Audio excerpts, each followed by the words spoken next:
Hello ਜੀ ਸਾਰਿਆਂ ਨੂੰ ਸਤਿ ਸ਼੍ਰੀ ਅਕਾਲ। ਆਪਣੇ ਕੋਲੇ ਪੀਸ ਆਏ ਆ, ਬਹੁਤ ਹੀ ਸੋਹਣੇ ਕਲਰ ਆ ਦੇਖੋ ਪੈਟਰੋਲ ਕਲਰ 5 ਮੀਟਰ ਦਾ ਪੀਸ ਹੈ, ਖਾਦੀ ਸਿਲਕ ਹੈ, ਬਹੁਤ ਸੋਹਣਾ ਹੈ। ਜਿਵੇਂ ਮਰਜ਼ੀ ਤੁਸੀਂ ਲੈਸ ਲਾਓ, ਕढ़ाई कराओ, जिमें मर्जी सिलो, बहुत सोहना है। ये नेवी ब्लू कलर है,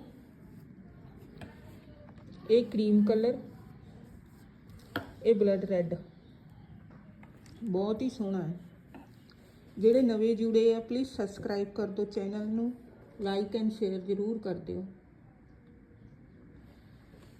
सबसक्राइब जरूर कर दिओ। बहुत ही सोहने पीस है।